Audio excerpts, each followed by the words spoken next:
Hi అండి. నమస్తే. నేను మీ జీవిత. వెల్కమ్ టు జీవిత తెలుగింటి రుచులు. ఈరోజు ఈ వీడియోలో పెసలతో ఒక మంచి కర్రీ రెసిపీని మీకు చూపించబోతున్నాను.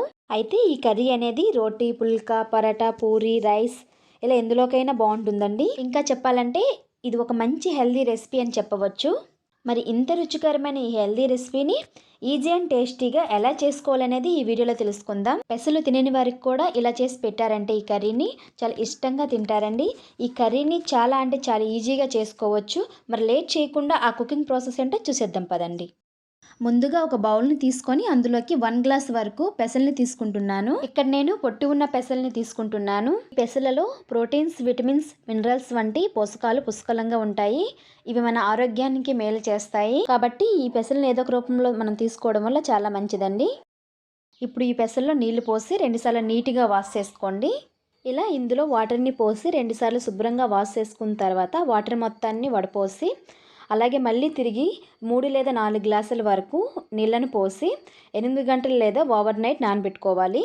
ఇలా పెసలను నానబెట్టి తీసుకోవడం వలన మంచిగా డైజెషన్ అవుతుంది. ఇంకా గ్యాస్ సమస్యలు రాకుండా ఉంటాయి. నెక్స్ట్ డే మార్నింగ్కి అవి బాగా నాని ఇవి సైజులో డబల్ అయి ఇలా కనిపిస్తాయి. ఇప్పుడు ఇందులో ఉన్న వాటర్ మొత్తాన్ని వడపోసి ఇప్పుడు ఒక ప్రెషర్ కుక్కర్లో నానబెట్టిన పెసలను వేసి అవి నిండుగా మునిగేట్టు నీళ్లు పోసుకోవాలి. నెక్స్ట్ ఇందులోకి 1 స్పూన్ సాల్ట్ని వేసుకోండి. నెక్స్ట్ కుక్కర్ మూతను పెట్టి స్టవ్ ఆన్ చేసి స్టవ్ మీద కుక్కర్ని పెట్టి మంటను మీడియం ఫ్లేమ్లో అడ్జస్ట్ చేసుకుంటూ కుక్కర్ 2-3 విజిల్స్ వచ్చేంత వరకు కుక్ చేసుకోవాలి. ఇలా కుక్ చేసుకున్న తర్వాత స్టవ్ ఆఫ్ చేసుకొని వీటిని ఒక ప్రక్కన పెట్టేసుకోండి.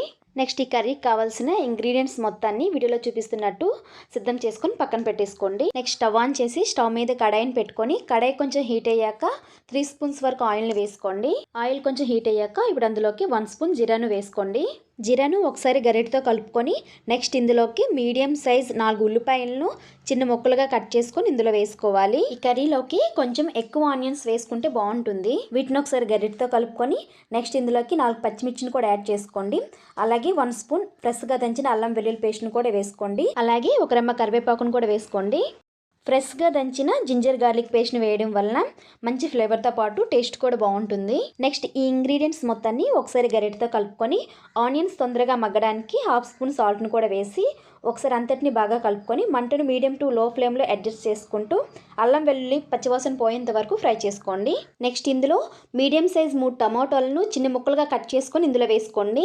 అంతటిని ఒకసారి బాగా కలుపుకొని 1/2 స్పూన్ పసుపును, 1.5 స్పూన్ కారాన్ని, 1/2 స్పూన్ ధనియా పౌడర్ను, అలాగే 1/2 స్పూన్ జీరా పౌడర్ను కూడా వేసి గరిటెతో ఒకసారి అంతటిని బాగా మిక్స్ చేసుకుంటూ కలుపుకోవాలి. నెక్స్ట్ ఇందులోకి 1/4 టీ స్పూన్ ఇంగును కూడా యాడ్ చేసుకొని గరిటెతో ఒకసారి అంతటిని బాగా మిక్స్ చేసుకోవాలి. ఇప్పుడు మూతను పెట్టి మంటను లో ఫ్లేమ్లో పెట్టి మధ్య మధ్యలో కలుపుకుంటూ టమాటాలు సాఫ్ట్గా అంటే మెత్తగా అయ్యేంత వరకు మగ్గించుకోవాలి. 2-3 నిమిషాలు ఇలా కుక్ చేసుకుంటే టమాటాలు అనేది సాఫ్ట్గా అవుతాయి కదా.